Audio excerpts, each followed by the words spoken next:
Hi guys and welcome back to the channel Deepak Yadav Education. Welcome to the Daily Hindu News and Editorial Analysis of 12th of July 2024. तो guys आज है तारीख 12 जुलाई 2024 और है Friday. देखेंगे आज के द हिंदू कंप्लीट न्यूज़पेपर को एनालाइज करेंगे। बट लेक्चर में आगे बढ़ने से पहले अगर आपको इस लेक्चर का पीडीएफ चाहिए तो क्या करना है, सबसे पहले डाउनलोड करना है टेलीग्राम, देन उसके बाद जाके सर्च बॉक्स में टाइप करना Deepak Yadav education UPSC. As you can see guys आपको यह वाला चैनल मिल जाएगा, उस पर क्लिक करना और जाकर इस चैनल को ज्वाइन कर लेना। यहाँ से आप डेली बेसिस पे इस लेक्चर के पीडीएफ को डाउनलोड कर पाएंगे। नाउ हमेशा की तरह हम लोग अपने लेक्चर को एक मैप के क्वेश्चन के साथ स्टार्ट करेंगे। तो आज आप सभी को मैप में जाकर देखना है विज़िंजम इंटरनेशनल सी पोर्ट को, कहाँ पर है एग्जैक्टली लोकेटेड, इसको अच्छे से मैप में देखना। देन उसके बाद आकर नीचे कमेंट सेक्शन में टाइप करना, जिससे कि आप लोग इसको लंबे समय तक याद रख पाएंगे। साथ ही साथ एक क्वेश्चन सॉल्व करेंगे जो कि यूपीएससी पैटर्न के ऊपर बेस्ड है। डेली बेसिस पे हम यहाँ पर एक प्रैक्टिस क्वेश्चन को भी सॉल्व करते हैं। क्वेश्चन बहुत ही इजी है। क्या बोलता है, which one of the following countries is not a part of military exercise Birleshik 2024। तो दोस्तों एक अभ्यास है बर्लिस्टिक 2024। आपने बताना है इस अभ्यास का नीचे दिए गए ऑप्शन में जो अलग अलग कंट्रीज़ हैं इनमें से कौन सा एक ऐसा कंट्री है जो इसका हिस्सा नहीं है। ऑप्शन नंबर ए अज़रबैजान, या ऑप्शन नंबर बी रशिया, या ऑप्शन नंबर सी कज़ाकिस्तान, या ऑप्शन नंबर डी किर्गिस्तान। तो इसका सही आंसर सभी को नीचे कमेंट सेक्शन में देना है। एटलीस्ट सभी को इसमें पार्टिसिपेट करना है, जैसे मैं आप लोगों से डेली बेसिस पे बोलता हूँ। बाय द वे इसका जो करेक्ट आंसर है वो मैंने आपको टेलीग्राम पर प्रोवाइड करवा दिया है, वहाँ से भी आप इसको चेकआउट कर सकते हैं। और अगर वहाँ पर आंसर नहीं मिलता है तो भी कोई परेशान होने की ज़रूरत नहीं है, क्योंकि वीडियो के लास्ट में इसके करेक्ट आंसर का डिस्कशन हम लोग करेंगे। तो चलो शुभ आरंभ करते हैं और चलते हैं सबसे पहले थंबनेल वाले इंपॉर्टेंट आर्टिकल की तरफ। तो दोस्तों कल पूरे दिन भर इस न्यूज़ को कवर किया गया है और आपके सामने ढेरों आर्टिकल्स भी नजर आएंगे। और आज के द हिंदू अखबार में भी एक आर्टिकल प्रेजेंट है जहां पर बात हो रही है आईएएस ऑफिसर पूजा खेड़कर के बारे में। तो कौन है पूजा खेड़कर जिसकी चर्चाएं इतनी ज़्यादा हो रही है और आखिरकार ये पूरा मामला क्या चल रहा है, आइए एक एक करके सभी चीज़ों को समझने की कोशिश करते हैं। दोस्तों हमारे आज के न्यूज़पेपर में पेज नंबर 4 पर भी ये टॉपिक देखने को मिलेगा। पूरे आर्टिकल को डिटेल से समझाया गया है कि आखिरकार मैटर क्या है। तो एक probationary Indian administrative service officer हैं पूजा खेड़कर। ये चर्चाओं में इसलिए आई हैं क्योंकि बताया गया है कई सारी जगह पर कि इनका जो सर्टिफिकेशन था, जो सर्टिफिकेट इस्तेमाल किया है यूपी एग्जामिनेशन के अंदर में, वो फेक सर्टिफिकेट यूज़ किए हैं। तो अभी लास्ट ईयर की ही बात है, साल 2023 बैच के आईएएस ऑफिसर हैं ये, जिनको पोस्ट किया गया था एज एडिशनल कलेक्टर। पुणे के अंदर इनको पोस्टिंग मिलती है। लेकिन हुआ क्या, न्यूज़ जो चल रही है उसमें ये बताया जा रहा है कि अभी के समय पर बेसिकली ये ट्रेनिंग ले रही हैं। ट्रेनिंग के तौर पर एडिशनल कलेक्टर के तौर पर पोस्ट किया गया, लेकिन इन्होंने अपनी खुद स्पेशल मांग की। और वो स्पेशल मांग क्या है कि सेपरेट ऑफिस चाहिए इन्हें, पहले ही हाउस चाहिए अलग, कार चाहिए, और साथ ही साथ पूरा स्टाफ भी चाहिए इन्हें पहले ही। अभी ट्रेनिंग चल रही है, यहाँ पे ये सारी चीज़ें पहले ही चाहिए, ये इन्होंने मांग की है। और दोस्तों यहाँ पे आपको ध्यान रखना है, अभी तक ये असिस्टेंट कलेक्टर की पोजीशन पर नहीं आई, अभी केवल एडिशनल कलेक्टर हैं। क्योंकि ये जितने भी पर्क्स होते हैं ये मिलते हैं, लेकिन दोस्तों ये किसी ट्रेनी ऑफिसर को नहीं दिए जाते। तो ये बस ट्रेनिंग ही चल रही है और ये सब मांग पहले ही करने लगे। उसके साथ साथ एलिगेशंस इनके ऊपर ये भी लगे हैं कि इनके पिताजी, जो कि एक रिटायर्ड आईएएस ऑफिसर हैं, उन्होंने अपनी पावर या अपनी इन्फ्लुएंस, क्योंकि रिटायर्ड आईएएस ऑफिसर हैं तो होगा पहले बातचीत होगी, बहुत सारी होती है, तो उन्होंने अपना इन्फ्लुएंस इस्तेमाल किया अपनी बेटी की इन डिमांड्स को पूरा करने के लिए। ऐसा भी आर्टिकल्स के अंदर में बताया जा रहा है। दोस्तों बात यही नहीं थमती है, उसके साथ साथ यहाँ पे बताया गया है कि जो गवर्नमेंट ऑफ महाराष्ट्र का स्टिकर है वो यहाँ पर ये यूज़ कर रही थी। साथ ही साथ में रेड ब्लू बीकन का इस्तेमाल किया है इन्होंने अपने प्राइवेट लग्जरी कार के अंदर में। तो प्राइवेट कार में ये सारी जो चीज़ें हैं वो लेकर चल रही हैं, जबकि अभी केवल प्रोबेशन में है वो, है ना, अभी ट्रेनिंग ही चल रही है। लेकिन सभी फैसिलिटीज़ पहले चाहिए, नहीं मिली तो खुद से यहाँ पर स्टिकर वगैरह सब कुछ लगा लिया गाड़ी के ऊपर में। तो ये सिचुएशन यहाँ पे नज़र आई। और दोस्तों यहाँ पे सबसे जो शॉकिंग चीज़ निकल कर आई है वो यहाँ पर इस पैरा में कवर की गई है। वो शॉकिंग चीज़ क्या है, क्योंकि एक ब्यूरोक्रेट की फैमिली से बिलोंग कर रही हैं। ऑब्वियसली बात है, अभी हमने पढ़ा इनके पिताजी रिटायर्ड आईएएस ऑफिसर हैं, रह चुके हैं अपने ज़माने में आईएएस ऑफिसर वो। अब यहाँ पर ये भी बताया गया कि इन्होंने जानबूझकर क्या किया, एक डिसएबिलिटी सर्टिफिकेट पाने के लिए मेंटल इलनेस अपने आप को यहाँ पर दिखाया कि मेंटली काफ़ी सारी परेशानियों से यहाँ पर ये गुजर रही हैं, वो चीज़ें शो की ताकि उनको डिसेबिलिटी का सर्टिफिकेट मिल सके और वो यूपीएससी एग्ज़ाम में जो विजुअली इम्पेयर्ड कैटेगरी है दोस्तों, इस कैटेगरी के तहत यहाँ पे वो एग्ज़ाम दे पाएँ, ऐसा यहाँ पे बताया जा रहा है, जहाँ पे बहुत सारे रिलीफ भी मिले। और ये आप देख पाएंगे कि वैसे ये बिल्कुल ठीक हैं, बट ये हरकत की जा रही है आज के समय पर। इतना ही नहीं, ये भी बताया गया है कि मिसेस पूजा खेड़कर के पास में खुद की जो प्रॉपर्टी है, उसकी जो वर्थ है दोस्तों, वो 17 करोड़ रुपए है। 17 करोड़ की उनकी खुद की प्रॉपर्टी यहाँ पे नज़र आती है। फ़िलहाल के लिए जितने भी एलिगेशंस लगे और जितना भी यहाँ पे ये मामला है, वो सब बहुत ज़्यादा चर्चाओं में कवर किया गया। और जो पुणे डिस्ट्रिक्ट के कलेक्टर हैं, उन्होंने ये सारी रिपोर्ट को सबमिट किया और फिर फाइनली यहाँ पर बताया जा रहा है मिसेस खेड़कर का जो ट्रांसफ़र है वो भी कर दिया गया है वशीम डिस्ट्रिक्ट में। और अभी के समय पर इनका जो ट्रांसफ़र हुआ है वो 30 जुलाई 2025 तक कर दिया गया है। तो ये जो मामला चर्चाओं में आ रहा है, ऑब्वियस सी बात है, इसको लेकर थोड़े से कंसर्न्स पैदा होंगे कि रिक्रूटमेंट हुआ कैसे आखिरकार। भाई कई सारे टेस्ट होते हैं, आपने कैसे रिक्रूटमेंट कर दिया बिना सब चीज़ों को चेक करे। और इस चीज़ की डिमांड होनी भी चाहिए और डिमांड हो भी रही है कि भाई एक बार इन्वेस्टिगेशन कीजिए, कौन था व्यक्ति इनका रिक्रूटमेंट करने वाला जिन्होंने कुछ चेक ही नहीं किया, फेक सर्टिफिकेट्स का इस्तेमाल करके यहाँ पर वो इस पर्टिकुलर जॉब में आ गए। क्योंकि दोस्तों प्रॉब्लम यह है कि जब यहाँ पे एग्जामिनेशन होता है तो मेडिकल एग्जामिनेशन भी होता है, तो मेडिकल एग्जामिनेशन को इन्होंने स्किप कर दिया और बताया गया कि 6 बार इन्होंने मेडिकल एग्जामिनेशन को स्किप किया, जबकि बार बार इनसे मेडिकल एग्जामिनेशन की मांग की गई। लेकिन यहाँ पर क्या हुआ, क्योंकि एग्जामिनेशन होगा ताकि वेरीफाई कर सकें जो ये डिसेबिलिटी है वो रियल है या नहीं है, उस चीज़ को सर्टिफिकेट को वेरीफाई किया जा सके। लेकिन वो सारे के सारे एग्जामिनेशन उन्होंने स्किप किए। तो वही तो क्वेश्चन है, जब ये सब कुछ हो रहा था, ये सब अपनी मनमर्जी चल रही थी वहाँ पर, तो ये रिक्रूटमेंट हुआ कैसे आखिरकार। अपने आप को अलग अलग कैटेगरी में ये रिलीफ लेने की कोशिश कर रही हैं, बट इनकी खुद की जो इनकम है, मैंने आपको बताया जो खुद की प्रॉपर्टी है 17 करोड़ की ओन कर रही हैं, रिपोर्ट्स में बताया जा रहा है। उसके साथ साथ इनके फादर के बारे में मेंशन किया। इनके जो फादर हैं दिलीप खेड़कर, इन्होंने लोकसभा का इलेक्शन भी इस बार कंटेस्ट किया था। खैर वो लोकसभा के इलेक्शन में उनके पक्ष में नहीं गया, वो इलेक्शन अनसक्सेसफुली यहाँ पर उनके लिए ये देखने को मिला। लेकिन ये भी बताया गया कि उनका जो इलेक्शन एफिडेविट है उसके अंदर में उनके पिताजी की जो वेल्थ है वो 40 करोड़ 40 करोड़ के आसपास है। खैर अब जो भी मामला है इसको देखते हैं कितना इन्वेस्टिगेशन होता है रिक्रूटमेंट को लेकर। जो भी इन्फॉर्मेशन है हमारे सामने अगर आती है वो सभी डिटेल्स मैं आपके साथ में शेयर करूंगा। ये आर्टिकल वैसे कल बहुत चर्चाओं में था, आज पता ही था कि न्यूज़पेपर में आएगा ही आएगा। आज यहाँ पर ये पब्लिश हो चुका है, डिस्कशन हम लोगों ने यहाँ पर कर ही लिया है। चलिए आते हैं अगले आर्टिकल पर। तो दोस्तों अगला टॉपिक हमारा जीएस पेपर नंबर 2 पॉलिटी के पॉइंट ऑफ व्यू से काफ़ी ज़्यादा इंपॉर्टेंट होने वाला है। हुआ क्या है, कर्नाटका की सरकार ने यहाँ पर मेंशन किया है ensure flow of water for Tamil Nadu.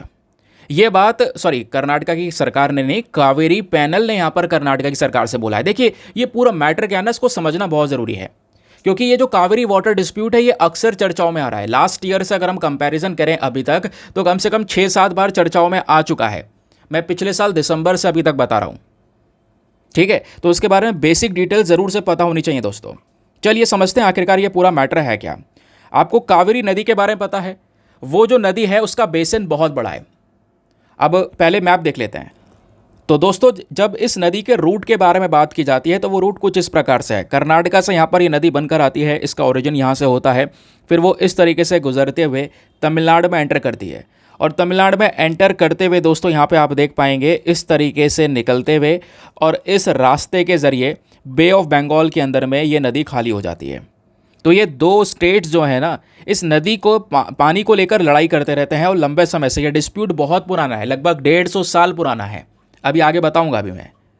तो दोस्तों यहाँ पे क्या है कि कर्नाटका के ऊपर में जोर दिया जाता है कि वो जो इस पानी का फ्लो है ना, उस पानी के फ्लो को बिल्कुल भी रोके ना, ये पानी का फ्लो ऐसे ही बरकरार रहे और ये पानी सीधा तमिलनाडु तक पहुंचता रहे।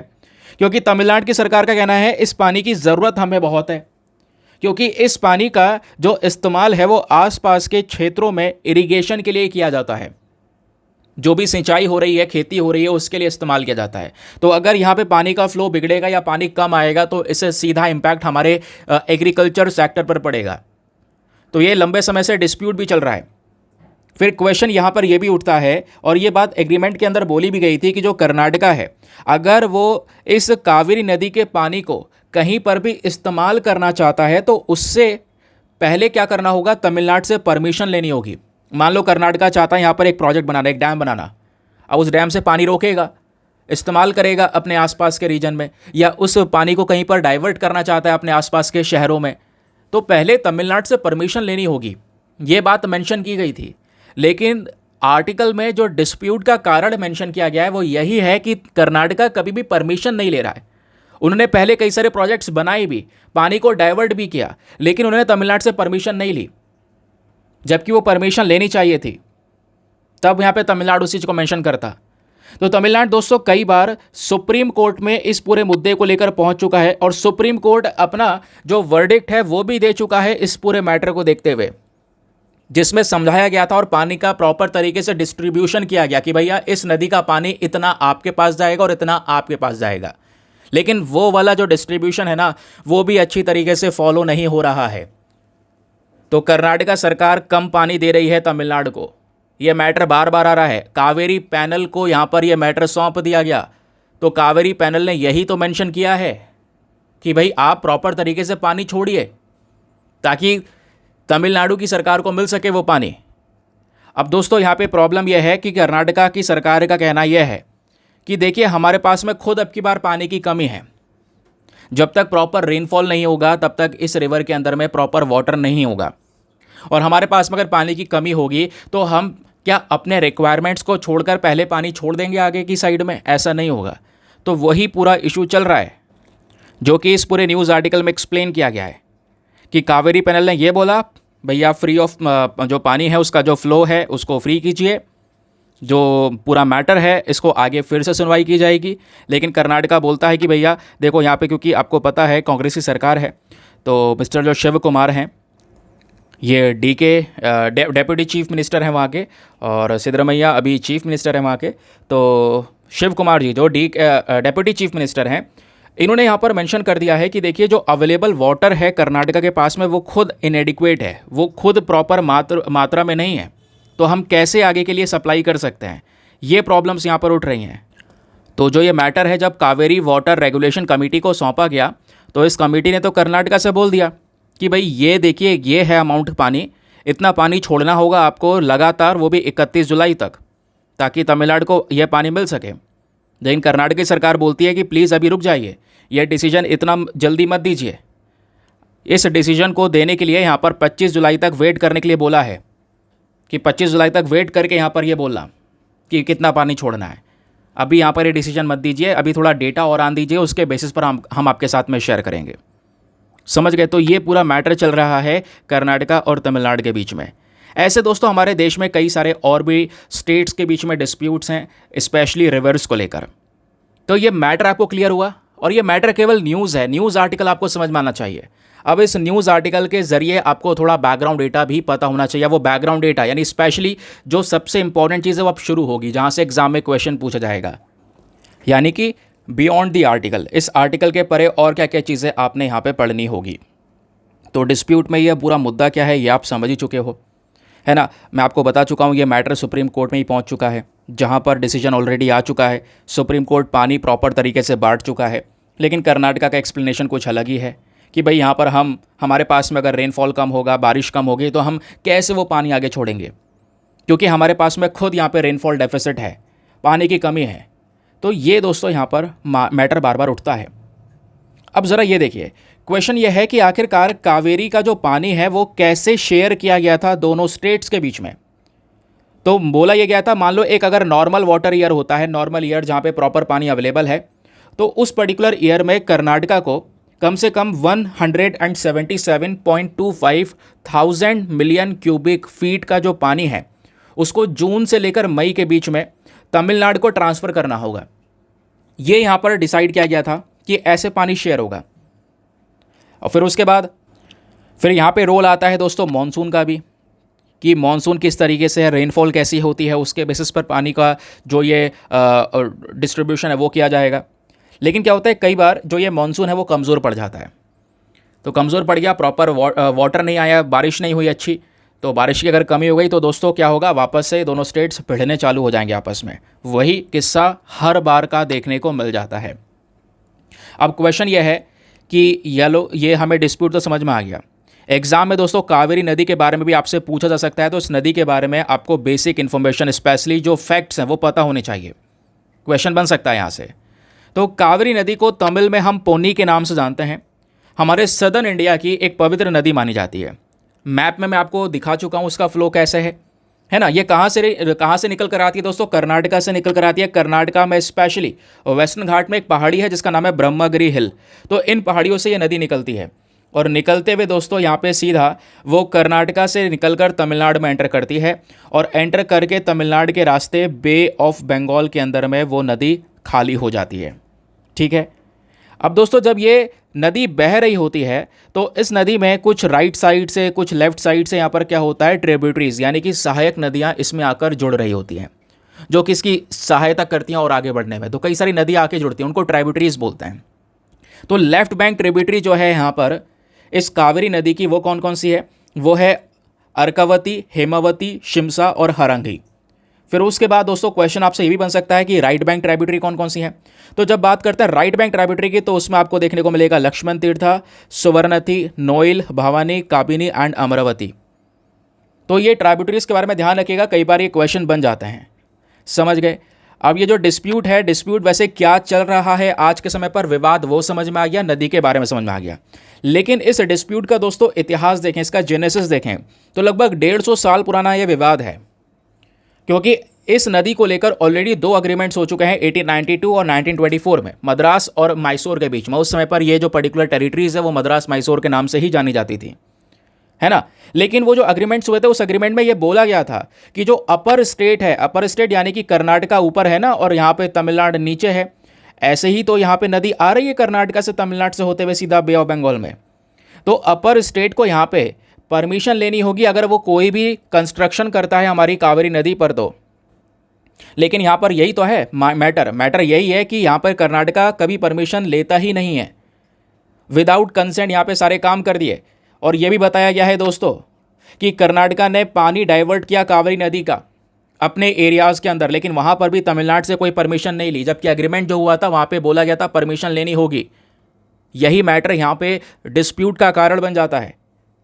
फिर जब डिस्प्यूट बढ़ता चला गया तो कुछ सालों बाद कावेरी डिस्प्यूट ट्राइब्यूनल बनाया गया, एक कोर्ट की तरह बॉडी है। इसको बनाया गया था 1990 में ताकि इस मुद्दे को रिजॉल्व कर सके। इस बॉडी को भी 17 साल लग गए। आप समझिए इतना गंभीर मुद्दा ये बन गया था कि वो एक फाइनल ऑर्डर पर आए। तो फाइनल ऑर्डर साल 2007 में आया। फिलहाल फाइनल ऑर्डर तो आज तक आ ही नहीं पाया। अभी भी जो डिस्प्यूट्स हैं वो यहाँ पे लगातार देखने को मिलेंगे। और इस नदी का पानी जो बेसिकली फाइनल ऑर्डर आया था ट्राइब्यूनल का, उसके बेसिस में 4 राज्यों में बांटा गया था। तमिलनाडु हो गया, फिर कर्नाटका हो गया, केरला हो गया और साथ ही साथ में यहाँ पे पुडुचेरी हो गया। तो इन जगह पे भी यहाँ पर ये जो नदी है इसका थोड़ा बेसिन फैला हुआ है, तो इनको भी थोड़ा थोड़ा पानी यहाँ पर दिया गया था उसके बेसिस पर। लेकिन जो सबसे ज़्यादा पानी मिलता है इस नदी का वो तमिलनाडु और कर्नाटका को ही मिलता है, और इन्हीं के बीच में इस नदी को लेकर एक प्रॉपर डिस्प्यूट भी देखने को मिलता है। समझ गए। चलिए अब देखिए एग्जाम में क्वेश्चन आपसे बन सकता है। देखो एक बार यूपीएससी ने साल 2020 में प्रश्न पूछ लिया था। प्रश्न ये था, which of the following protected areas are located in Kaveri basin.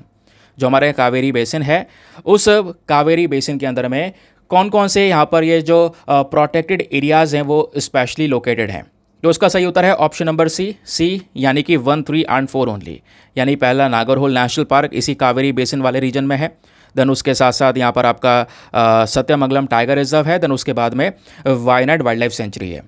ये वो पर्टिकुलर प्रोटेक्टेड एरियाज़ हैं जो कावेरी बेसिन में आते हैं। कावेरी बेसिन मतलब यहाँ पर इस नदी का जो पूरा का पूरा रीजन है जिस एरिया में यहाँ पर वो कवर हो रही है। समझ गए।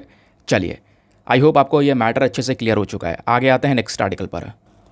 तो दोस्तों यही चीज़ है, जब तक ये बैकग्राउंड डेटा नहीं पढ़ेंगे आप कि हाँ ये पूरा मामला है क्या, इसका इतिहास नहीं पढ़ेंगे, हर चीज़ को जोड़ेंगे नहीं, तब तक यहाँ पर इसका कोई ज़्यादा फ़ायदा होगा नहीं। इस वजह से यहाँ पर हम इस एनालिसिस में हर एक आर्टिकल में प्रॉपर बैकग्राउंड डेटा यानी बियॉन्ड दी आर्टिकल के साथ में एनालिसिस करते हैं। लेकिन इसी बात पर आगे बढ़ने से पहले एक इंपॉर्टेंट इन्फॉर्मेशन, अगर आप लोग हमारे पेड ग्रुप्स को ज्वाइन करना चाहते हैं, आपके पास में बढ़िया मौका है इसको ज्वाइन करने का। यहाँ पर आपको डेली बेसिस पे करंट नोट्स के पीडीएफ वगैरह प्रोवाइड करवाए जाते हैं। फॉर एग्जांपल, जैसे अभी आपने देखा आर्टिकल डिस्कस किया विद प्रॉपर बैकग्राउंड डेटा, वैसे हर एक न्यूज़ आर्टिकल हम डिस्कस करते हैं और हर एक में आपको स्टैटिक डेटा के साथ में जीएस को लिंक करवाया जाता है। वो सारा डेटा आपको एक पर्टिकुलर पीडीएफ में कंपाइल करके दे दिया जाता है, यानी कि आपकी आसानी हो जाती है। आप वीडियो देख रहे हैं, लिख रहे हैं, बैठकर लिखने वगैरह की परेशानी आपको झेलने की ज़रूरत नहीं है। सब कुछ रेडीमेड जो आपका प्रिंटेड मटेरियल है वो यहाँ पर प्रोवाइड करवा दिया जाता है इस ग्रुप के अंदर में। और दोस्तों यहाँ पे इस ग्रुप में जो पीडीएफ आपको मिलता है वो हिंदी इंग्लिश दोनों भाषाओं में होता है, प्रिंटेबल फॉर्म में होता है। चाहो तो प्रिंट आउट करवा के अपने टेबल पे रख के पढ़ सकते हैं उसको, या ऐसे भी ऑनलाइन ही पढ़ सकते हैं क्योंकि आपके पास में सारे फीचर्स हैं। इस ग्रुप को ज्वाइन करने का सबसे बड़ा फ़ायदा यह है, आपको पीडीएफ्स इकट्ठे करने के लिए परेशानी नहीं होगी। स्टोरेज का इशू, उसको मैनेज करना, सीक्वेंस में लगाना, कोई दिक्कत नहीं होगी, क्योंकि यहाँ पर इस ग्रुप में आपके करंट अफेयर्स के सारे पीडीएफ डेट वाइज पड़े हुए हैं। किसी भी तारीख का पीडीएफ उठाओ, डाउनलोड करो, पढ़ो, डिलीट करो, अनलिमिटेड ऑप्शंस आपके पास में अवेलेबल हैं। और मोस्ट इंपॉर्टेंट पॉइंट और इंटरेस्टिंग थिंग कि भाई ऐसा नहीं है कि आज ग्रुप ज्वाइन करोगे तो केवल आज से ही करंट अफेयर्स के पीडीएफ मिलने शुरू होंगे। आज अगर आप ज्वाइन करोगे तो पिछले भी सारे पीडीएफ मिलेंगे, पिछले 5-6 महीने, इवन 1 साल तक के पीडीएफ्स आपको वो सारे मिल जाएंगे। तो ये बेनिफिट है आपको यहाँ पे ज्वाइन करने का। और दोस्तों, ग्रुप को ज्वाइन करने का जो फ़ी पेमेंट है ना वो बहुत ही ज़्यादा मिनिमम है, just 499 for the life time access. जब तक आपका सिलेक्शन ना हो जाए तब तक आप 499 में इस ग्रुप को ज्वाइन करके रख सकते हैं। अब ज्वाइन करने के लिए करना क्या है, व्हाट्सएप पर जाना। यहाँ पर आपको एक नंबर दिया गया है 8534873368। इस नंबर पर मैसेज कर देना कि हाँ I want to join this group. वहाँ पर आपको रिप्लाई मिलेगा, पेमेंट का प्रोसेस दिया जाएगा और उससे ज़्यादा इंपॉर्टेंट डेमो वीडियो का लिंक भी मिलेगा। तो पूरे डेमो वीडियो को भी देखने का ऑप्शन आपके पास में अवेलेबल है। अच्छे से चेक कर लेना मुझे ग्रुप में क्या मिल रहा है, अपने आप को कंप्लीटली सेटिस्फाई करने के बाद में जाकर ये इन्वेस्टमेंट करना। ठीक है, चलिए आगे आते हैं नेक्स्ट आर्टिकल पर। ना दोस्तों, अगला आर्टिकल हमारा पेज नंबर 10 पर प्रेजेंट है, जिसको आप सभी लोग एक एडिटोरियल की तरह भी ट्रीट कर सकते हैं, क्योंकि हमारे टेक्स्ट एंड कॉन्टेक्स्ट पर यह आर्टिकल प्रेजेंट है। बात हो रही है why are dengue cases on the rise world wide. दुनिया भर में अभी डेंगू के जो केसेस हैं वो बढ़ते हुए नजर आ रहे हैं, जिसको लेकर यह आर्टिकल कवर किया गया। चलिए क्या बताया जा रहा है। अगर हम बात करेंगे भारत की, तो भारत में भी स्पेशली कर्नाटका, केरला और तमिलनाडु के अंदर में जो ये डेंगू के केसेस हैं वो पिछले कुछ दिनों में तेज़ी से इंक्रीज़ हुए हैं। फिर एक डेटा आया है और वो डेटा पब्लिश करने वाली बॉडी है national centre for vector borne disease control. इन्होंने यहाँ पर ये बोला अप्रैल 30 तक अगर हम देखेंगे तो भारत के अंदर 19,447 19,447 डेंगू के केसेस नजर आए और 16 मृत्यु हुई हैं डेंगू से। केरला और तमिलनाडु के अंदर में ये नंबर्स लीड कर रहे हैं, मृत्यु की भी और साथ ही साथ में ये जो केसेस है डेंगू के उनके भी। फिर यहाँ पर यह भी बताया जा रहा है, ये तो बात हो गई इंडिया की। इंडिया के साथ साथ पूरे दुनिया भर में सिचुएशन गंभीर होती चली जा रही है, स्पेशली डेंगू को देखते हुए। वर्ल्ड हेल्थ ऑर्गेनाइजेशन की भी रिपोर्ट है जिसमें बताया गया है 30 अप्रैल तक लगभग 7.6 मिलियन के आसपास जो केसेस हैं डेंगू के वो रिपोर्ट करे गए हैं साल 2024 में। फिर इसमें मेंशन किया गया कि इतने जो केसेस हैं इनमें से 3.4 मिलियन कंफर्म्ड केसेस थे। भाई इतने केसेस कंफर्म हैं, इनको डेंगू है ही है। और इनमें से 16,000 केसेस वो हैं जो सीवर कैटेगरी में हैं, जिनको भयंकर तरीके से डेंगू पकड़ चुका है, और 3,000 के आसपास डेथ भी हुई हैं। ये बताया गया दोस्तों WHO के रिपोर्ट के माध्यम से। तो दुनिया भर में इस डेटा से तो हमें पता चल ही रहा है कि हाँ, डेंगू को लेकर सिनेरियो थोड़ा गंभीर है।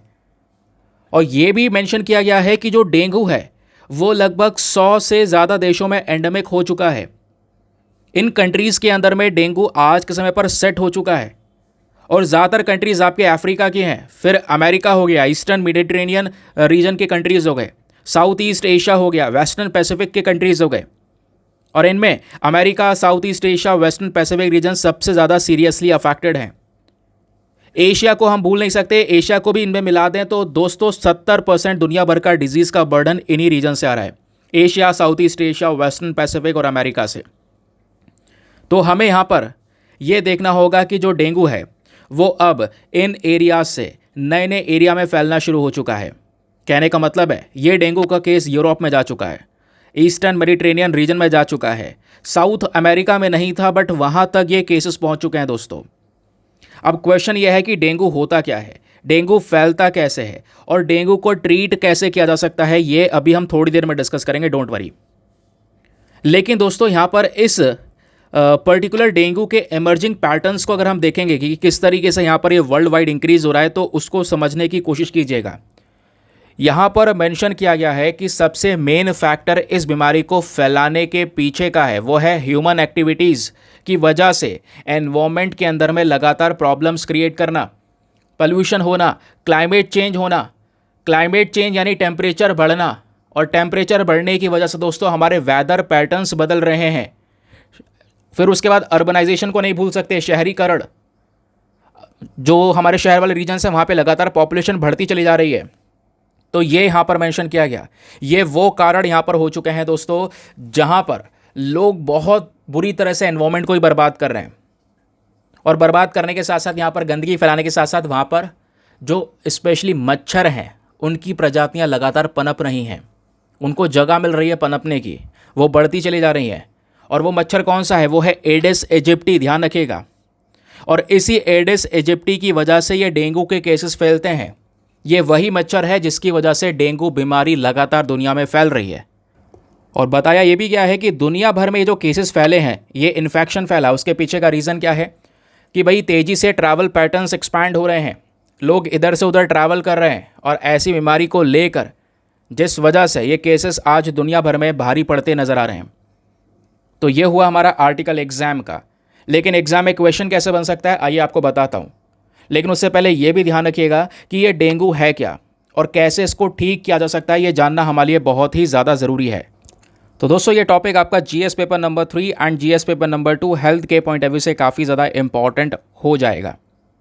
डेंगू एक मच्छर से फैलने वाली बीमारी है, और इसमें कौन सा मच्छर जिम्मेदार है स्पेशली, जैसे हम डिस्कस कर ही चुके हैं, एडिस एजिप्टी। ये वो मच्छर है जिससे डेंगू बीमारी फैलती है। दोस्तों ये केवल डेंगू बीमारी नहीं फैलाता, ये वही मच्छर है जिसकी वजह से चिकनगुनिया, येलो फीवर और जीका इन्फेक्शन जैसे वायरस भी फैलते हुए नजर आते हैं। डेंगू के अपने आप में कुछ अलग अलग स्ट्रेन्स हैं, 4 वेरिएंट्स देखने को मिलेंगे, 1 2 3 4 करके, उसमें कुछ ज़्यादा ध्यान देने की ज़रूरत नहीं है। हाँ, इंपॉर्टेंट यह है कि अगर किसी को डेंगू हो जाए तो उसके अंदर कौन कौन से लक्षण, क्या क्या सिम्टम्स नज़र आते हैं। सिम्टम यह है, अचानक से बुखार बहुत तेज़ी से बढ़ जाएगा, सर में काफ़ी तेज़ दर्द होगा, आँखों में दर्द होगा, जो हमारी हड्डियाँ हैं उनमें यहाँ पर दर्द होगा, जॉइंट पेन, मसल्स में पेन, ये यहाँ पे कुछ सिम्टम्स नज़र आते हैं। अब अगर लक्षण है तो इसका कोई उपाय या ट्रीटमेंट वगैरह अवेलेबल है या नहीं। देखिए ट्रीटमेंट भी है, क्योंकि पहले अगर हम लोग बात करते हैं डेंगू का पता कैसे लगाया जाता है, ब्लड टेस्ट करके यहाँ पर इसके बारे में जानकारी लगती है।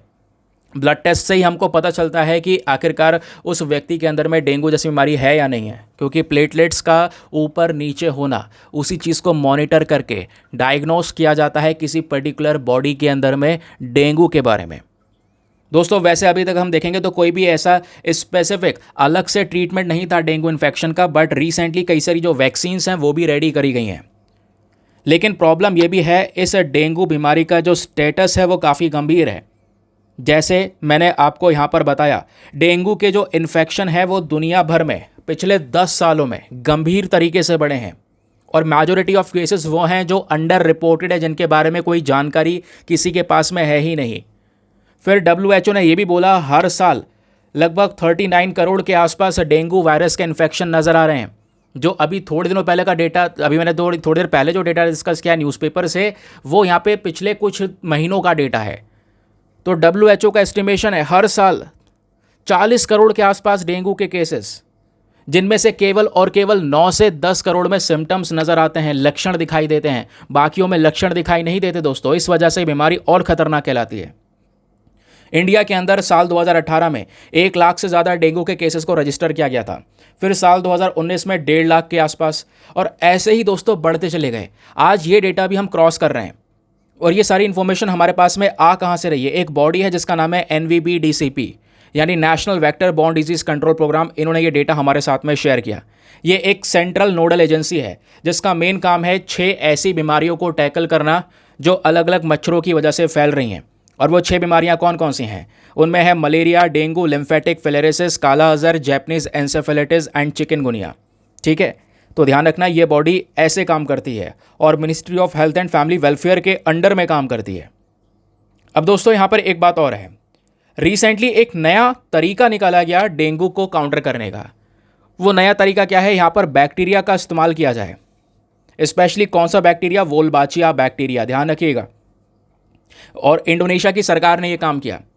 इंडोनेशिया ने वोल्बाचिया बैक्टीरिया से यहां पर मॉस्किटोज को इन्फेक्ट किया, और इस इन्फेक्शन की वजह से जो मॉस्किटोज, इनकी पॉपुलेशन को कंट्रोल करने की कोशिश की गई। तो वोल्बाचिया बैक्टीरिया एक अच्छा मेथड माना गया है डेंगू को रोकने का, क्योंकि साइंटिस्ट यहां पे क्या करते हैं, कुछ मच्छरों के अंदर में ये वोल्बाचिया बैक्टीरिया को डाल देते हैं, फिर उन मच्छरों को शहरों में रिलीज कर देंगे, फिर वो मच्छर जाके यहाँ पे लोकल मच्छरों के साथ में ब्रीड करेंगे, और इससे यहाँ पर दोस्तों पॉपुलेशन के ऊपर थोड़ा सा कंट्रोल थमा पाएंगे।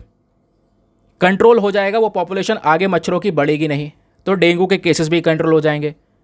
क्योंकि यहाँ पर इंडोनेशिया में जब ये चीज़ें की गई, इसको इम्प्लीमेंट किया गया, तो पता ये चला कि कुछ ही टाइम के अंदर में 77% से केसेस कम हो गए थे इस डेंगू के।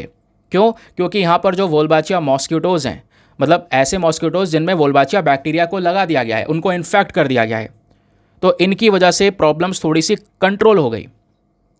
इतना ही नहीं, आपको पता होगा डेंगू वैक्सीन के बारे में। तो एक डेंगू वैक्सीन है जिसका नाम है CYD-TTV या डेंगवैक्सिया के नाम से भी जानते हैं। इसको अमेरिका की US food and drug administration ने साल 2019 में अप्रूवल भी दिया था। ये पहली डेंगू वैक्सीन थी जिसको अमेरिका की साइड से अप्रूवल मिला था। तो ये हुआ हमारा सारा का सारा बैकग्राउंड डेटा, इस आर्टिकल के पीछे की इन्फॉर्मेशन, जहाँ से क्वेश्चंस बनेंगे। एक क्वेश्चन आपका बना भी था साल 2023 में, लास्ट ईयर ही एक क्वेश्चन आया था आपके पेपर में, याद होगा, प्रीलिम्स में। वो ये था कि जो वोल्बाचिया मेथड है, इसके बारे में कभी कभी हम बात करते हैं, ये बताइए क्या है, किस चीज़ के रेफरेंस में बात करते हैं? Option number 1, control the viral disease spread by mosquitoes. हाँ, यही सही बात है भाई, डेंगू भी तो मच्छर से ही फैल रहा है, तो उस वायरल डिजीज को कंट्रोल करने के लिए ही तो ये मेथड इस्तेमाल किया जाता है, वोल्बाचिया मेथड। तो पहला ही ऑप्शन सही है, option number A is the correct answer. तो ऐसे क्वेश्चंस डायरेक्टली बनते रहते हैं, ध्यान रखिएगा। तो ये आर्टिकल की समाप्ति हो गई, और साथ ही साथ में हम लोगों ने इस डेटा को भी समझ लिया। आगे आते हैं नेक्स्ट न्यूज़ आर्टिकल पर। अब दोस्तों पेज नंबर 12 पर अगर हम देखेंगे तो हमारे पास में 2 न्यूज़ आर्टिकल्स हैं जो एग्ज़ाम के लिए बहुत ही ज़्यादा इंपॉर्टेंट है। अब ये दोनों न्यूज़ आर्टिकल्स क्या हैं, आइए एक एक करके इन दोनों को डिस्कस करते हैं। सबसे पहले यहाँ पर बात हो रही है, India host BIMSTEC foreign ministers amid raising Myanmar crisis. तो दोस्तों अभी बिम्स्टेक की मीटिंग होती है रिसेंटली न्यू दिल्ली के अंदर। ये फोटो आपको दिख रहा होगा, हमारे एक्सटर्नल अफेयर मिनिस्टर और बिम्स्टेक के अंदर जो कंट्रीज़ मेंबर्स हैं, उन कंट्रीज़ के लीडर्स यहाँ पर सब खड़े हुए हैं साथ में। तो external affair minister S Jaishankar साहब अपने दूसरे कंट्रीज़ के फॉरेन मिनिस्टर के साथ मीटिंग कर चुके हैं। इस मीटिंग को यहाँ पर मतलब बेसिकली यहाँ पर अगर हम देखेंगे तो ये मीटिंग थी हमारी बिम्स्टेक ग्रुप की। तो बिम्स्टेक एग्जैक्टली है क्या? बिम्स्टेक की फुल फॉर्म है Bay of Bengal initiative for multi sectoral technical economic cooperation. Don't worry, घबराइए नहीं, अभी शेयर करेंगे, हर एक चीज़ बहुत आसानी से समझेंगे, बिम्स्टेक क्या है, कैसे काम करता है। तो दोस्तों यहाँ पे क्या हुआ, जब ग्रुप है तो ऑब्वियसली बात है साथ में मीटिंग भी होगी सभी मेंबर्स की। इनकी मीटिंग हुई और मीटिंग के अंदर में दोस्तों स्पेशल फोकस किया गया म्यांमार के ऊपर। ठीक है, अब यहाँ पर क्या होता है, म्यांमार के ऊपर क्यों फोकस किया गया? क्योंकि म्यांमार में जो क्राइसिस हैं रिसेंटली वो काफ़ी भयंकर तरीके से बढ़ चुके हैं। म्यांमार में कोई डेमोक्रेसी नहीं है, म्यांमार में मिलिट्री रूल है। वहाँ की मिलिट्री ने तख्ता पलट किया आज से 2 साल पहले, सरकार वगैरह सब कुछ ख़त्म कर दी, तो कंट्रोल सब मिलिट्री के पास में है। तो कोई डेमोक्रेसी नहीं है, लोग ना कुछ आवाज़ लगा पाते हैं ना ही प्रोटेस्ट कर पाते हैं। अगर प्रोटेस्ट करने की कोशिश करते हैं तो उस देश की मिलिट्री अपने ही लोगों को मारना शुरू करती है। ऐसा हुआ है, कई हज़ारों लोगों की जान पिछले कुछ सालों में जा चुकी है प्रोटेस्ट करते करते। बस उनकी मांग ये थी कि हमें अपने हिसाब से अपनी सरकार को बैठान दो, हम वोट देके अपने पसंदीदा सरकार को बैठाना चाहते हैं, हम डेमोक्रेसी चाहते हैं। बट वहाँ पर कोई डेमोक्रेसी आने नहीं दी गई और एक भयंकर जगह बन गई, बैटल फील्ड बन गया। बहुत दंगे हुए हैं दोस्तों म्यांमार में रिसेंट समय पर। तो म्यांमार में स्थिति को सुधारने के लिए एक स्पेशल डिस्कशन किया है इन बिम्स्टेक कंट्रीज़ ने। ठीक है, क्योंकि ये जो म्यांमार की इनस्टेबिलिटी है, उस इनस्टेबिलिटी को हम थोड़ा सा स्टेबल बनाना चाहते हैं। कई सारी कंट्रीज जिनके प्रोजेक्ट म्यांमार के अंदर में है, तो करना क्या है भैया, उनको सिक्योर भी तो करना है। तो पहली बार ऐसा हुआ है कि एक पर्टिकुलर बिम्स्टेक का ग्रुप का जो मीटिंग हुआ है वो स्पेशल एक टॉपिक पे फोकस कर रहा था जिसका नाम था म्यांमार क्राइसिस। जयशंकर साहब ने भी कई सारे पॉइंट्स मेंशन किए। साथ ही साथ में बताया जा रहा है जो हमारी एक्सटर्नल अफेयर मिनिस्ट्री है, एक्सटर्नल अफेयर मिनिस्ट्री अभी तक चीज़ों को सही से क्लैरिफाई ये नहीं की है कि इंडिया अपना ह्यूमैनिटेरियन असिस्टेंस जो है ये देगा सिविलियन पॉपुलेशन को म्यांमार के अंदर। म्यांमार के अंदर जो आम नागरिक हैं, जो आज के समय पर पीड़ित हैं, जिन पर अत्याचार हो रहा है, जो प्रॉब्लम में फंसे हुए हैं, जो डेमोक्रेसी की मांग कर रहे हैं, प्रोटेस्ट कर रहे हैं, उनकी मदद करना, ये हमने सोचा था कि उनको ह्यूमैनिटेरियन सपोर्ट करेंगे, बट इस पर भी कोई प्रॉपर तरीके से क्लैरिफिकेशन नहीं आया है। लेकिन अभी तक अगर हम देखें तो हमने सपोर्ट किया है म्यांमार के वो, स्पेशली उन व्यक्तियों को जो डिस्प्लेस्ड पॉपुलेशन है, जो म्यांमार में अपने घर छोड़कर निकल चुकी है। म्यांमार के कई सारे लोग इंडिया में आज के समय पर स्पेशली नॉर्थ ईस्टर्न स्टेट्स में बस चुके हैं। उनका कहना यह है कि अभी हमें अपने देश में मत जान दो, जब वहाँ पे सिचुएशन नॉर्मल होगी तो हम वापस चले जाएंगे। तो ऐसे डिस्प्लेस्ड पॉपुलेशन को हमने लगातार सपोर्ट किया है। बात यह है कि वहाँ की जो सिविलियन पॉपुलेशन जो इन सब चीज़ों को झेल रही है, उनको कब सपोर्ट किया जाएगा, वो डिस्कशंस यहाँ पर अभी कंफर्म नहीं करे गए हैं, लेकिन बातचीत हुई है इस बिम्स्टेक की मीटिंग में। तो ये था हमारा होलिस्टिक आर्टिकल। न्यूज़ आर्टिकल क्या बात करता है, आपको हर एक डेटा अच्छे से समझ में आ चुका होगा। लेकिन दोस्तों, एग्ज़ाम में अगर आपसे कोई क्वेश्चन बनता है तो वो क्या बनेगा? एग्ज़ाम में कई सारी चीज़ें पूछी जाएंगी आपसे सीधा बिम्स्टेक के बारे में, समझ गए? तो बिम्स्टेक एक इम्पॉर्टेंट टॉपिक है आपके एग्जाम के लिए। चलिए कैसे काम होता है आइए मैं आपको समझाता हूँ। जीएस पेपर नंबर 2 के अंदर इंटरनेशनल इंस्टीट्यूशन का एक टॉपिक आता है दोस्तों, वहाँ से भी आप इसको लिंक कर सकते हैं। बिम्स्टेक बेसिकली एक रीजनल ऑर्गेनाइजेशन है जिसमें 7 देश इसके मेंबर है। ध्यान रखना 7 कंट्रीज़ मेंबर्स हैं बिम्स्टेक की। वो 7 देश कौन कौन से हैं ज़रा ये डिस्कस करते हैं। उन 7 देशों में है India, Nepal, Sri Lanka, Bhutan, Bangladesh, Thailand and Myanmar. ये वो कंट्रीज़ आपको नज़र आएंगी दोस्तों। ये जो 2 कंट्रीज़ हैं साउथ ईस्ट एशिया से हैं, बाकी यहाँ पर ये जो 5 कंट्रीज़ हैं वो आपकी साउथ एशिया से हैं। तो ये 7 देश मिलकर बिम्स्टेक ग्रुप को बनाते हैं। इस बिम्स्टेक ग्रुप का जो हेडक्वार्टर है वो है बांग्लादेश के अंदर ढाका में। अगर एक फ़ोटो देखें, इंटरेस्टिंग पॉइंट है यहाँ पे कुछ ध्यान रखने के लिए। वो क्या क्या है आइए मैं आपको बताता हूँ। 7 कंट्रीज़ कौन कौन सी आपने देख लिया है ना। सबसे पहले इंडिया है, देन श्रीलंका है, फिर तीसरा यहाँ पर थाईलैंड है, चौथा बांग्लादेश है, 5वां भूटान है, छठा नेपाल है और 7वां म्यांमार है। इसी म्यांमार पे फोकस किया गया था अब की बार के बिम्स्टेक मीटिंग में। एक बात जो सबसे रेलिवेंट है, जिसको ध्यान में रखना बहुत ही ज़्यादा ज़रूरी है, कंपलसरी है, वो ये है कि बिम्स्टेक की सबसे पहला समिट कहाँ पे हुआ था? सबसे पहला समिट हुआ था दोस्तों थाईलैंड में। ये ध्यान रखना क्योंकि एक बार ब्रिक्स समिट का ये क्वेश्चन बना है। मैं लाया नहीं हूँ क्वेश्चन, लेकिन आप सर्च कर सकते हैं, ब्रिक्स समिट PYQ डालना यूपीएससी आपको मिल जाएगा। ये पूछा गया था कि ब्रिक्स का पहला समिट कहाँ पे हुआ था, समझ गए? तो ध्यान रखना बिम्स्टेक का पहला समिट थाईलैंड में हुआ था। बाकी ये सब कंट्रीज़ हैं, इन कंट्रीज़ ने मिलकर यहाँ पर इस ग्रुप को बनाया है। इसको फाउंड किया गया था बैंकॉक डिक्लेरेशन के समय पर 1997 में।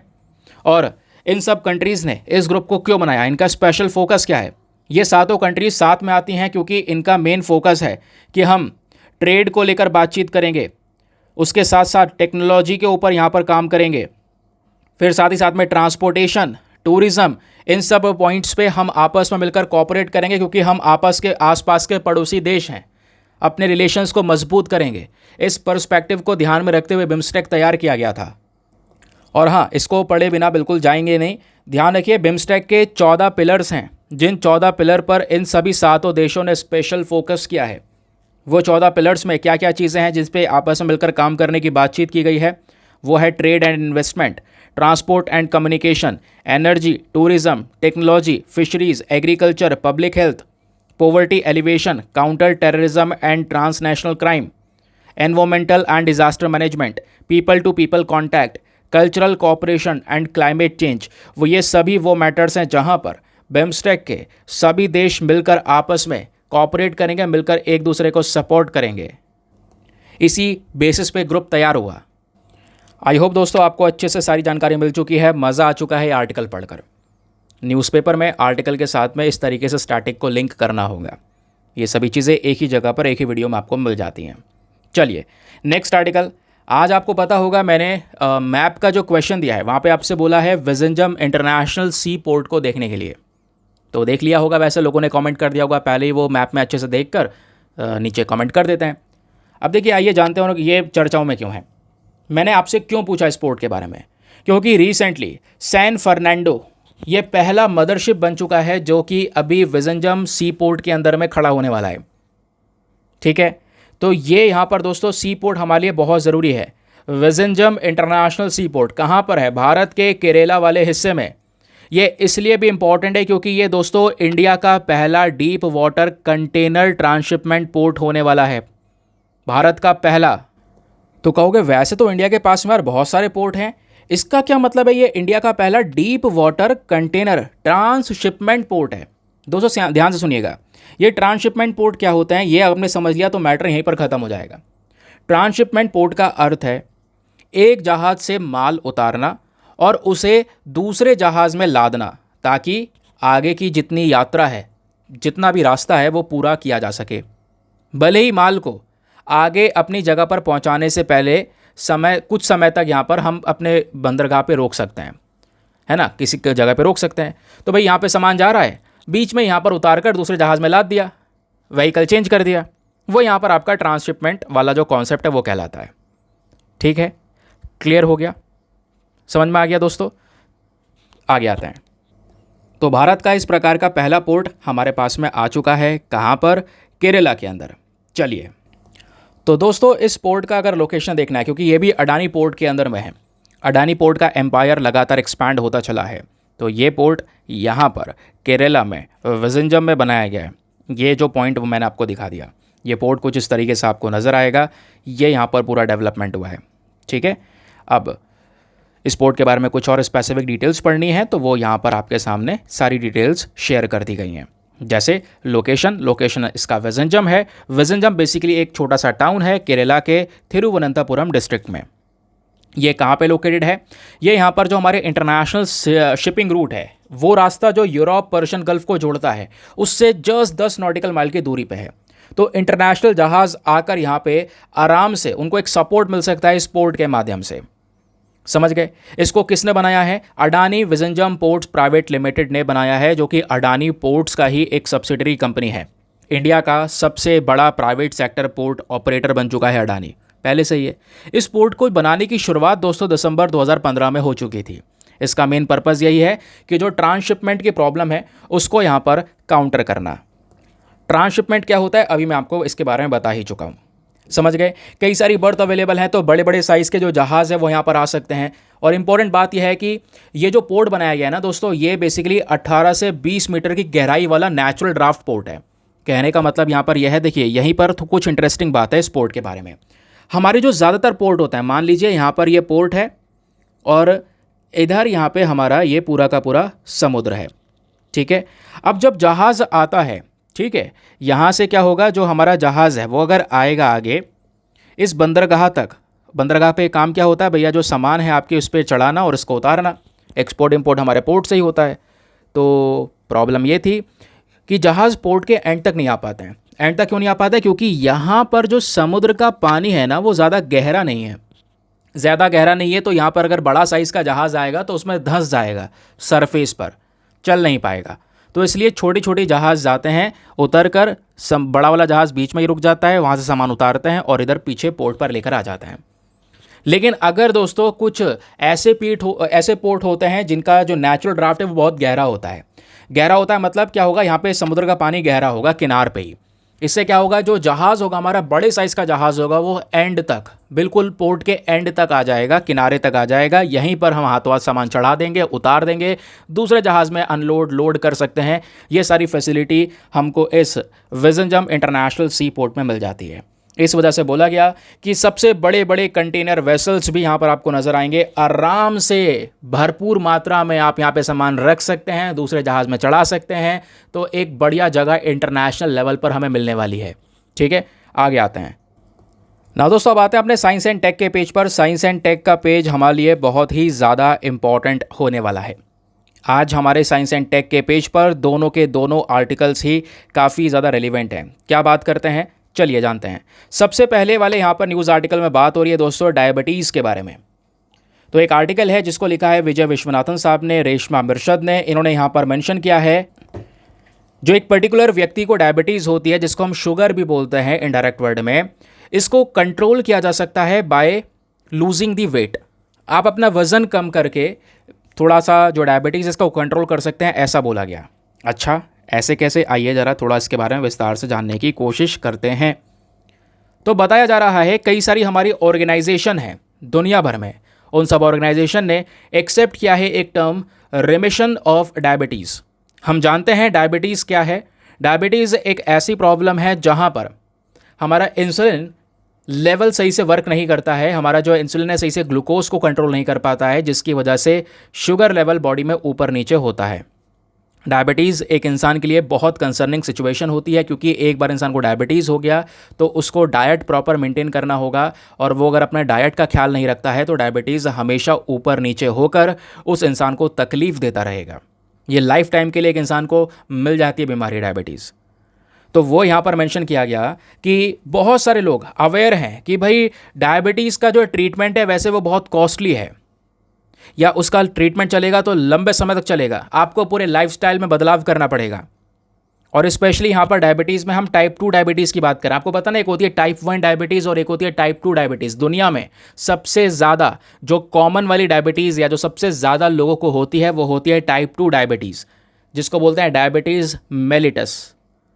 तो यहाँ पर एक नई चीज़ बताई गई है कि अगर आप अपने लाइफस्टाइल में थोड़ा सा डाइट को मेंटेन करके वेट को लूज़ कर लें और उस वेट को जो आपने लूज़ किया है उसको मेंटेन करके चलें, तो डायबिटीज़ के ऊपर आप एक जीत हासिल कर सकते हैं। कैसे, अब ये समझिए दोस्तों। जब बात आती है वेट लूज़ करने की, तो वेट लूज़ होगा कैसे? भाई सिंपल सी बात है, कम खाना खा के होगा। देखो ये सही बात है। अब ऐसा नहीं होता, कई सारे लोग होते हैं कि वेट लूज़ करने के लिए ये चीज़ खा रहे हैं, वो खा रहे हैं, कुछ नहीं होगा। आप अपने आप ही यहाँ पर जो रोज़ खा रहे हो उसको थोड़ा कम कर दो, वेट लूज़ हो जाएगा। अब ऐसा नहीं है अचानक से सब कम कर दो, थोड़ा थोड़ा कम करना है, नहीं तो फिर बॉडी उसके प्रति हैबिचुअल नहीं होती, फिर नुकसान होगा। अगर अचानक से ही यहाँ पर पहले 2 मील खा रहे थे सीधा 1 मील कर दोगे तो थोड़ा थोड़ा कम करना है। 3 रोटी खा रहे थे तो 2 रोटी खाना शुरू कर दो। इससे यहाँ पर क्या होगा कि आप थोड़ा सा कैलोरी डेफिसिट में जाएंगे। जो आप कैलोरी कंज्यूम कर रहे थे, सपोज यहाँ पे पहले आप अपने डाइट से 2000 कैलोरीज डेली कंज्यूम कर रहे थे, तो अब क्या होगा, करना होगा आपको ये कम, मतलब ऐसा होगा कि पर डे के हिसाब से आपको थोड़ी बहुत कैलोरीज कम करनी है। आप 1800 कैलोरीज कंज्यूम कर लो, है ना, 2000 ना करके, तो थोड़ी कैलोरीज कम कंज्यूम करनी है और उसके लेकर कंसिस्टेंट चलना होगा। ऐसे नहीं केवल एक दिन कम कम खाया है फिर दूसरे दिन ज़्यादा खा के उसको बराबर कर दिया, तो फिर कोई फ़ायदा नहीं है। कंसिस्टेंट लेवल पर अगर आप चलेंगे, आप डेली बेसिस पे 1800-1700 कैलोरीज मेंटेन करके चल रहे हैं, तो वेट कम होगा ही होगा, क्योंकि आपने कैलोरी डेफिसिट वाली डाइट को अपनाया है। ठीक है, अब उसमें यहाँ पर यही बोला गया कि आप अगर अपने कैलोरी फूड इनटेक को रिड्यूस कर देंगे तो इससे दोस्तों क्या होगा, आपका वेट लूज़ होगा।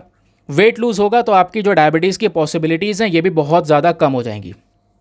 और सिंपल सी बात यह है कि जब आप वेट लूज़ करोगे तो डाइट में आपको बहुत सारी चीज़ें मेंटेन करनी होगी, जैसे शुगर तो कट करना ही होगा। शुगर यार कंज्यूम करना बिल्कुल बंद ही कर दो, ना के बराबर, क्योंकि स्पेशली वाइट शुगर की जब बात हो रही है, वाइट शुगर यहाँ पे एक इंसान के लिए मैं कहूँगा सही में एक खतरा ही है, उसके आलस के पीछे। और ये जो वाइट शुगर है इससे कोई न्यूट्रिशन आपको नहीं मिल रहा है। अगर न्यूट्रिशन मिल रहा होता तो ठीक बात थी, यहाँ चलो इतना कुछ न्यूट्रिशन मिल रहा है, न्यूट्रिशन लेवल इसका ज़ीरो है, केवल टेस्ट है।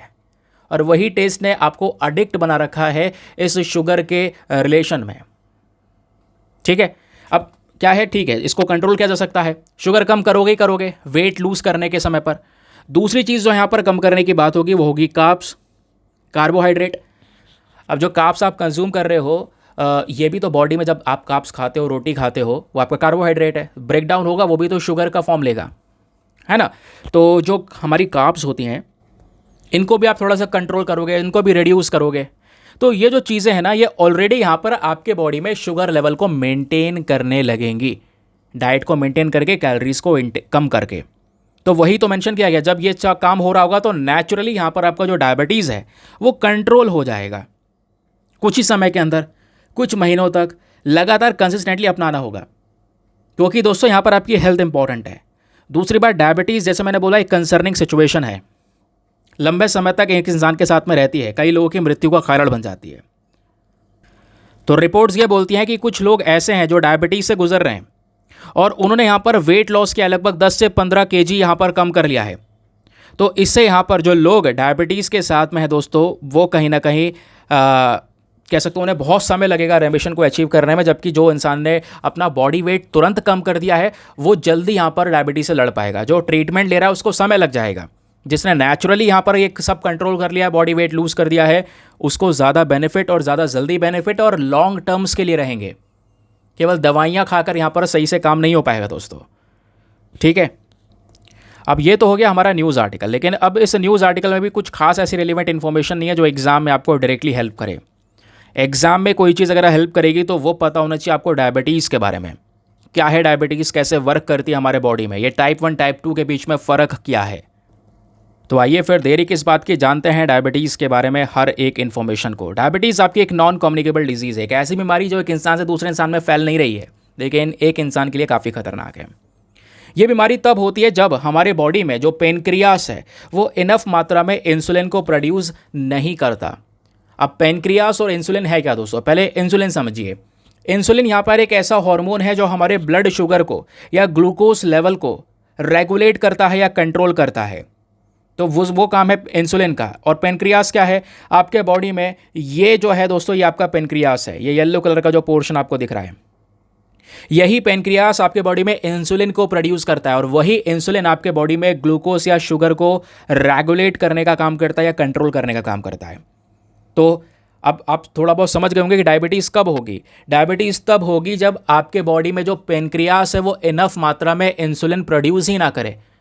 जब इंसुलिन पैदा ही नहीं होगा तो बॉडी में शुगर कंट्रोल कैसे होगा, होगा ही नहीं। तो यहाँ पर आपका डायबिटीज़ वाला सिनेरियो बनेगा। अब यहीं पर डायबिटीज़ में दो प्रकार की डायबिटीज़ होती हैं, एक होती है टाइप 1, एक होती है टाइप 2। टाइप 1 डायबिटीज़ स्पेशली बच्चों में देखने को मिलती है, स्पेशली वो बच्चे जिनकी उम्र 14 से 16 साल के आसपास देखने को मिल जाती है।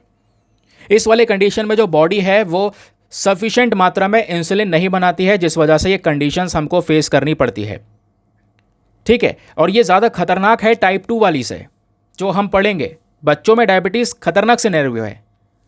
अब जो टाइप 2 डायबिटीज़ होती है दोस्तों, ये सबसे ज़्यादा लोगों को आज के समय पर इम्पैक्ट कर चुकी है। टाइप 2 डायबिटीज़ किसी भी उम्र में हो सकती है, इवन बच्चे को भी हो सकती है, चाइल्डहुड के समय पर भी हो सकती है।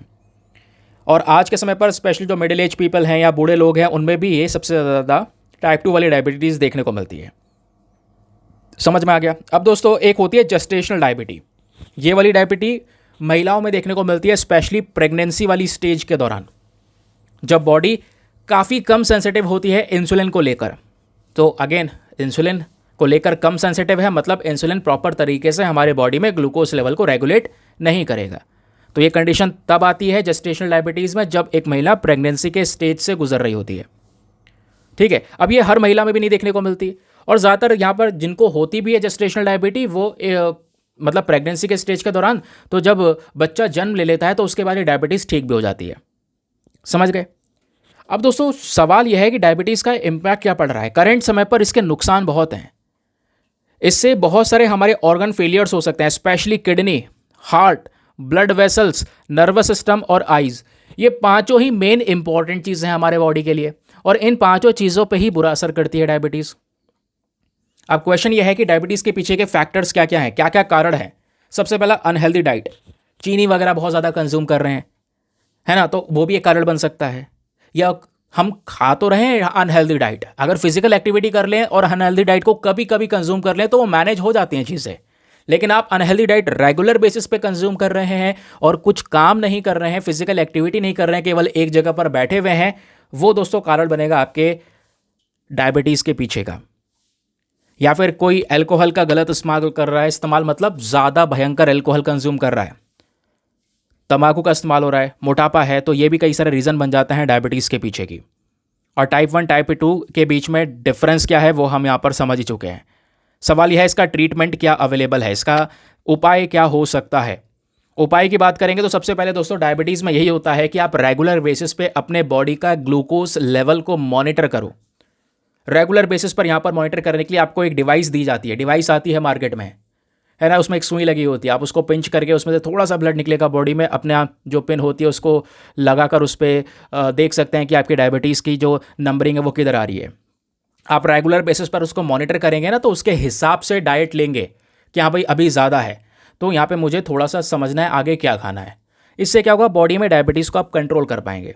या फिर एक सरल उपाय है आर्टिफिशियल पेनक्रियास लगवा लो, बात ही खत्म। ये डायरेक्टली यहाँ पर एक आर्टिफिशियल पेनक्रियास आ जाएगा, बॉडी में लग जाएगा, ऑटोमेटिकली यहाँ पर इंसुलिन को डिलीवर करता रहेगा जब जब इंसुलिन की ज़रूरत होगी।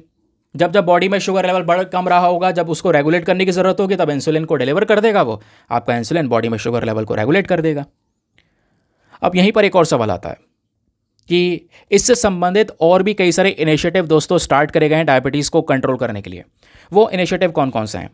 तो हमारे पास में एक पर्टिकुलर प्रोग्राम है, national programme for prevention control of cancer, diabetes, cardiovascular disease and stroke, जहां पर मेन फोकस किया गया है इस प्रकार की बीमारियों को टैकल करना, स्पेशली नॉन कम्युनिकेबल डिजीज़ को, कैंसर, डायबिटीज़ जैसी बीमारियों को।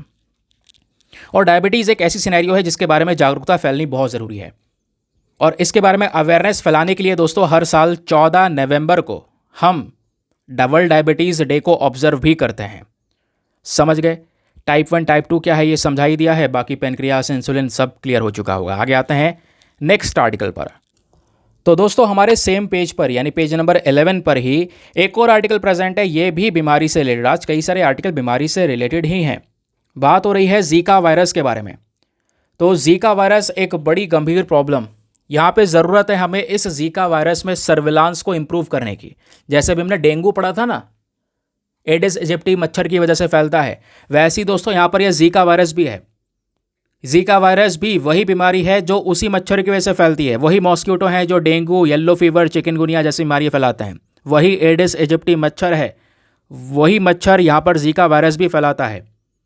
हुआ क्या, यह आर्टिकल क्यों लिखा गया है आज?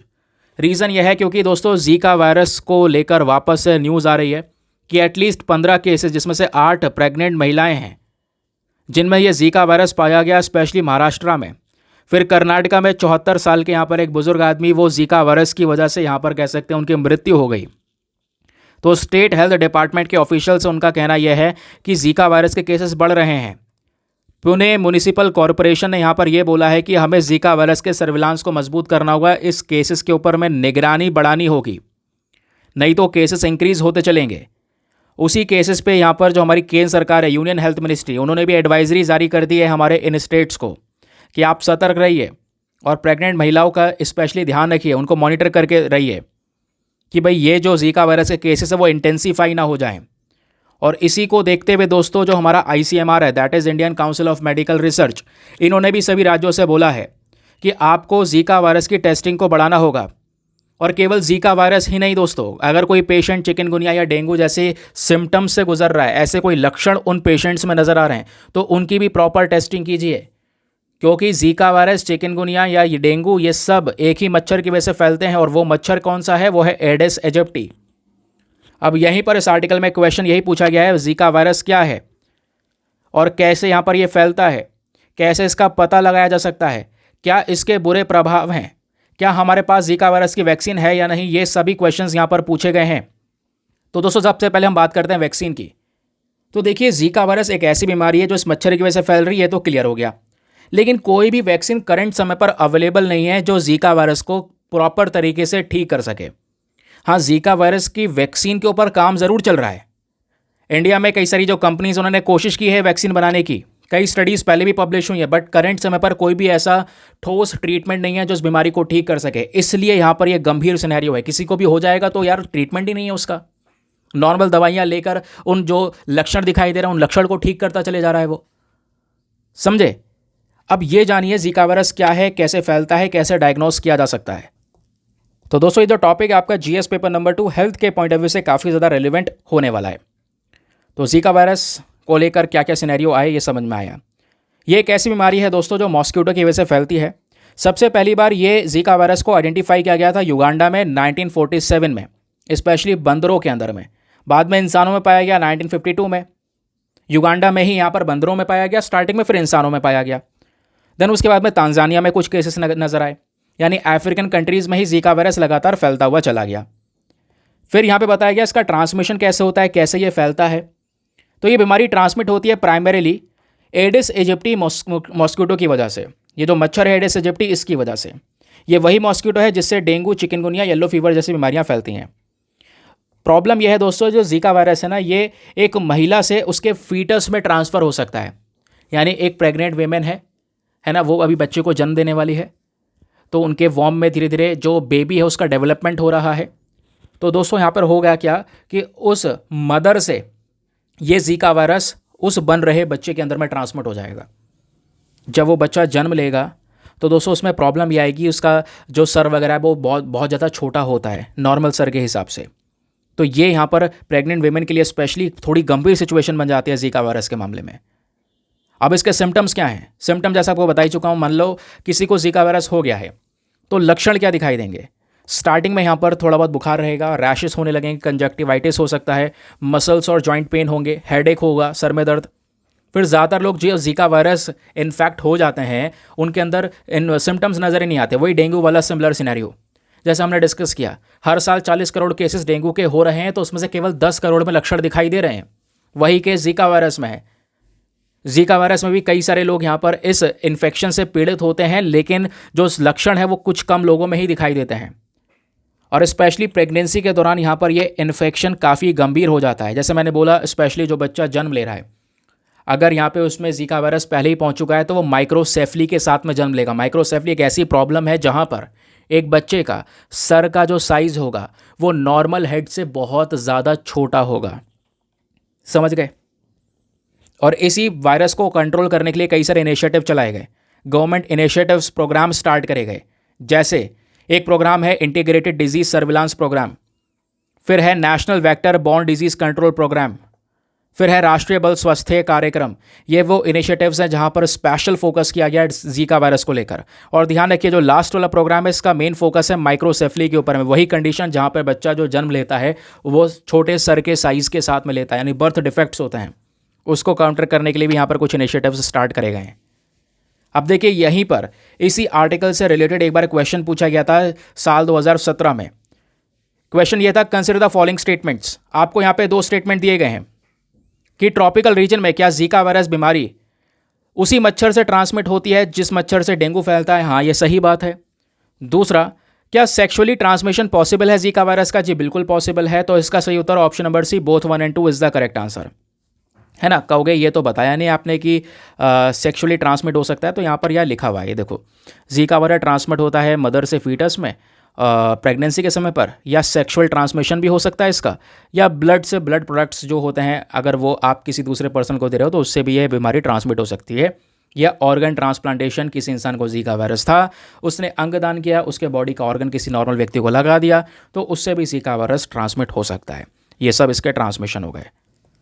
तो आई होप दोस्तों आपको मज़ा आया है और ये सभी चीज़ें, सभी आर्टिकल्स बेहतरीन तरीके से क्लियर हो गए हैं।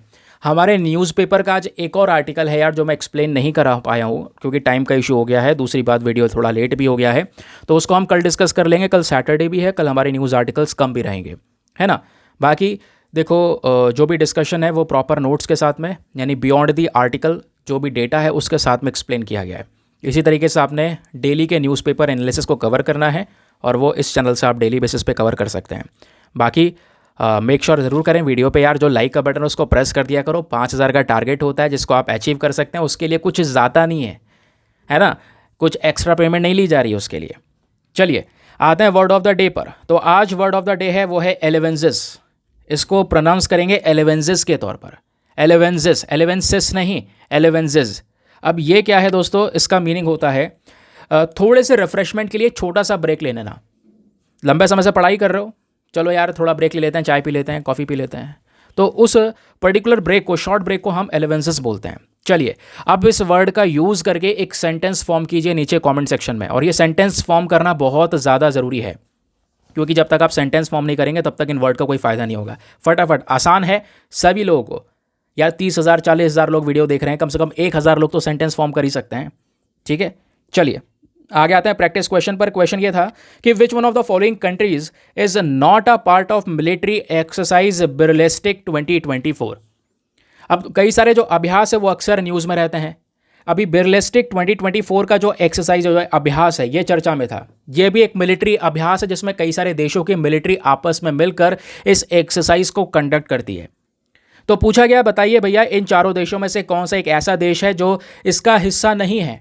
तो इसका सही उत्तर है ऑप्शन नंबर बी, रशिया। ध्यान रखिएगा, रशिया बिरलेस्टिक 2024 का हिस्सा नहीं है।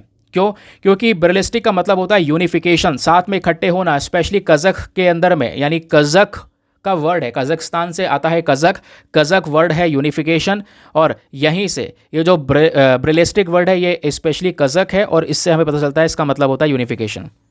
जहाँ पर पांचों central Asian countries, very very important, यह जो अभ्यास है दोस्तों ये 5 सेंट्रल एशियाई देशों के बीच में होता है। वो 5 सेंट्रल एशियन कंट्रीज़ कौन कौन सी हैं? Azerbaijan, Kazakhstan, Kyrgyzstan, Tajikistan and Uzbekistan. इन पांचों कंट्रीज़ के बीच में अभ्यास होता है, तो इसमें रशिया का कोई रोल है नहीं, समझ गए? तो इस वजह से ऑप्शन नंबर जो बी है वो आपका सही उत्तर हो जाएगा। चलिए इसी के साथ में करते हैं हम लोग आज के अपने न्यूज़पेपर एनालिसिस को समाप्त। आई होप आपको मज़ा आया होगा। अपने कुछ सजेशंस, रिकमेंडेशंस जो भी हो उसको नीचे कमेंट सेक्शन में लिख सकते हैं। बाकी कई सारे लोगों की रिक्वेस्ट है, सर मॉर्निंग वाला वीडियो प्लीज़ वापस से रिस्टार्ट कीजिए। द हिंदू का वीडियो वापस से मज़ेदार हो चुका है पहले की तरह, तो मॉर्निंग वाला भी लाइए, साथ में मिलकर सभी चीज़ें हमारी कवर हो जाएंगी। ठीक है, जल्दी लेकर आएंगे, कल या परसों से यहाँ पे मॉर्निंग वाला वीडियो भी शुरू हो जाएगा आपका। ठीक है, नाउ अभी के लिए करते हैं लेक्चर को समाप्त और मिलते हैं आपसे अगले वीडियो में। आज के लिए bye bye, have a nice day, thank you and जय हिंद।